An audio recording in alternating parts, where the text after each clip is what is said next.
If you're going to be a real scientist, you have to be a creationist. Huh? Welcome back, everyone, to Project Nihilist. A couple videos back, I responded to Ron Wyatt and his wife, Mary Nell, where she took a scraping from a rock and put it under a vibrating microscope and went, "Look, Jesus' blood is still alive."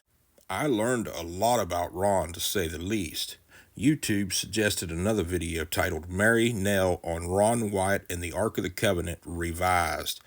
Let's dive headfirst down this rabbit hole again. The video starts out with a note from Mary Nell that reads, "When I posted this originally, I realized I'd left out a vital part of Ron's testimony about meeting Jesus in the garden tomb.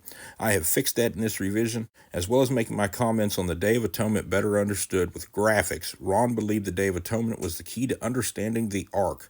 We will go into that more later in the video, blah, blah, blah." Ron believed that all of the discoveries went together.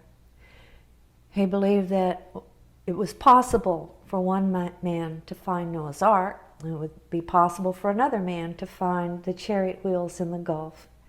And he believed it was probably possible for someone to find Mount Sinai. But he said it was humanly impossible for one man to find all of those things, especially within a period of about 3 years. Cue the music. Wow, all of those discoveries in a period of 3 years. Remember, everyone, Ron found the crucifixion site, Noah's Ark, Ark of the Covenant, the Red Sea crossing, Jesus' blood, Sodom and Gomorrah, the garden tomb, and those big rocks with holes in them used to weigh down Noah's Ark. Check out my other video where Ken Hovind explains how they worked. And we absolutely believe, because the Bible... As much as I hate to skip Mary Nell talking about Jesus writing the Old Testament and Levitican blood atonement and burnt animal sacrifices were for Jesus, this video is about archaeology, and I want to get to this awesome new graphic. The time, we believe, when all the sins that have been confessed down through the ages will be removed from the heavenly sanctuary. Look outside for me. They're playing music. By the virtue of Christ's blood. And therefore his blood had to go on to the mercy seat. We're going to see tomorrow, Marland. It did. The awesome new graphic plays on for another few seconds, and here's to standing neck deep in bullshit. Christ was crucified, and Ron found where it happened, and his blood dripped underground and coagulated into a rock, and Ron found it with the Ark of the Covenant, bringing Old and New Testament sin full circle, and Ron, he proved it. See, I'm looking for the ecstasy. I'm looking for those shrooms. Yeah, we looking for that shit too. In 1989, he was in Jerusalem, and everything started going wrong. He was trying to work down in the cave system. He was trying to find an entrance where he could get all of the articles out. And someone showed up out of the blue. He didn't feel comfortable working in front of them. The fan that blew that. Doctor to the bridge, I'm daydreaming again. And we didn't, back then in '89, you didn't call Israel from Tennessee or Tennessee from Israel very often. And one night he called me, and I could tell he was very down. Gang, I did not know this, but Ron was taken hostage by some terrorists for a couple of weeks. They kept him locked in a box and kept moving him around. Good evening. American and Turkish authorities are trying to find 5 Westerners tonight who were kidnapped earlier today by Kurdish rebels. One of the men is a Nashville amateur archaeologist. Ron Wyatt was in Turkey with a group which is trying to prove the existence of Noah's Ark. There's been no word on how the search is going, but Wyatt's wife is confident they will be released. 1959, he saw a picture of a boat-shaped object in Life magazine and was more than deeply impressed that that was the remains of Noah's Ark, and he's went out there in '77 and has gone out there many times every year since then, and you know, has proven beyond a shadow of a doubt that it is Noah's Ark. Can we get out of here? No, I'm enjoying this. I think I've just blown it, you know. I mean, I don't know. Well, I must have done something wrong because God has not, you know, helped me along this time. And that's when the next day, I think it was, he had a visitor in the garden. And the outfit that he had on was not exactly like the Muslims wear today, but it was closer to that than it was anything else I had seen. And when he came home from that trip, he was a different person. Seriously, what am I supposed to think about all that? Ron found the Ark of the Covenant. Ron found the crucified blood of Jesus Christ that dripped onto the Ark of the Covenant, and somehow Ron failed Jesus? I could have swore it went a different way in my other video. God bless you and what you're doing here. I don't want to tell that story. I think only Ron can tell it. If somehow you've made it this far, I apologize. here's the part where we board the crazy train. All aboard. If I were you, I would think about climbing on board. We were having this meeting and it's question and answer time. So somebody says, do you camp out when you're doing this archaeological stuff? And I said, friend, I'm a Korean War veteran.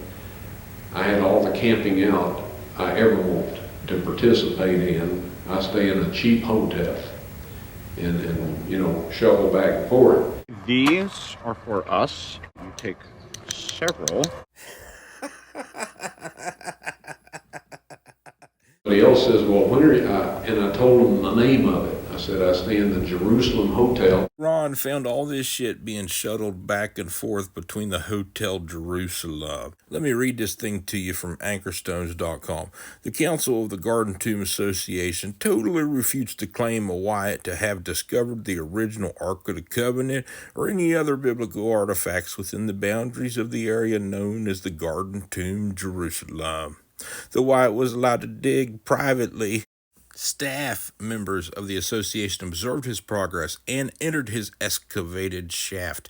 As far as we are aware, nothing was ever discovered to support his claim. Nothing was ever found. Nothing was ever brought out.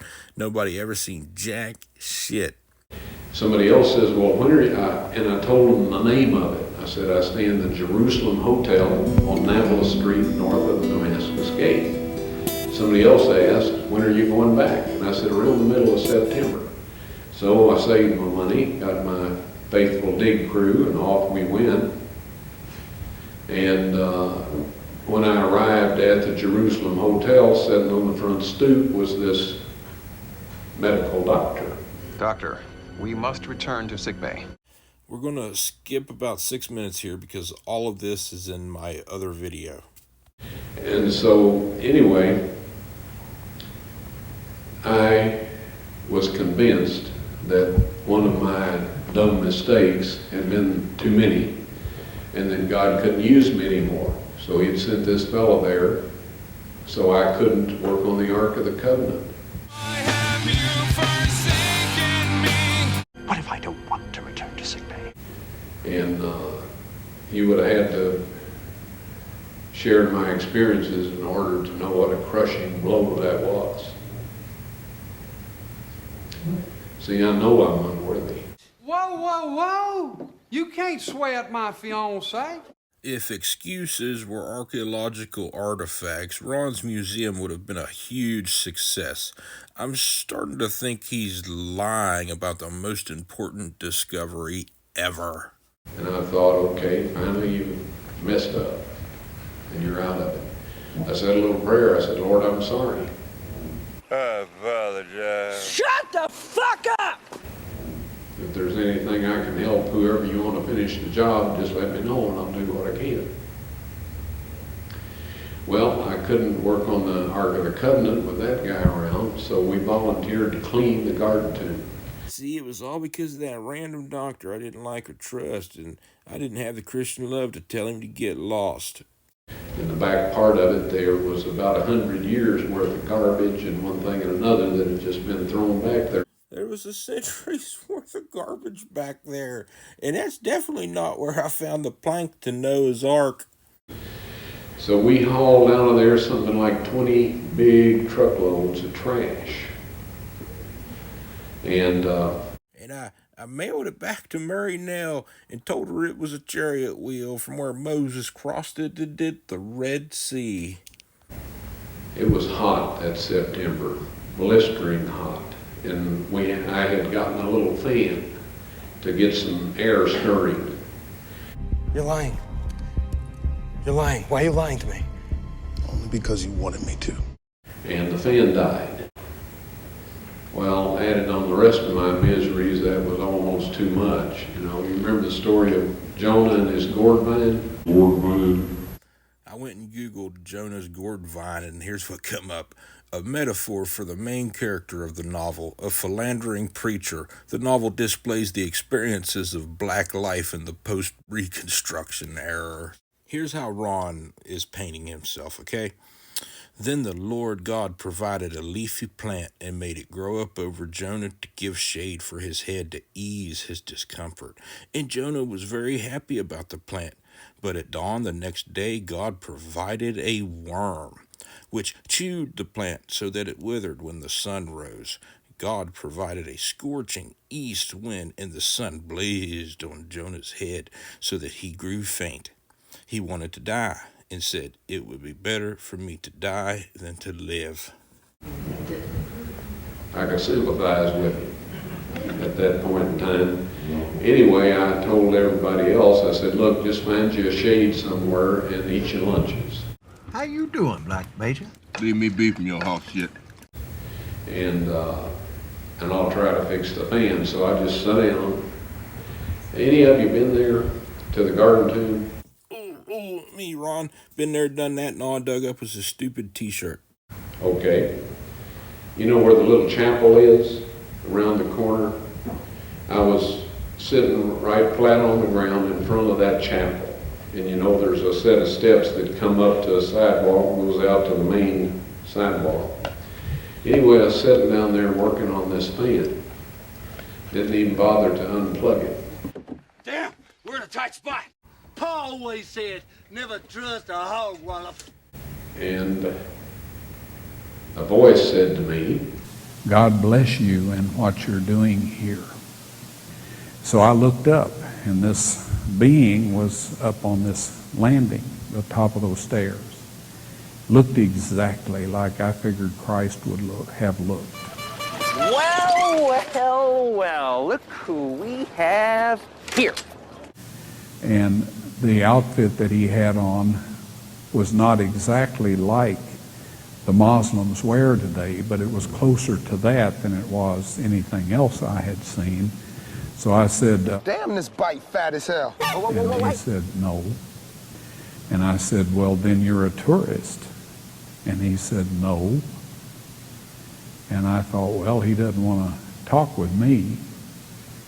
Obviously, I didn't know what else to say. And then he said, Here comes the crescendo. I'm on my way from South Africa to the New Jerusalem. well, that certainly eliminated a whole lot of possibilities there. Anything about that seem unusual to you? That's probably a good place to end Act 1.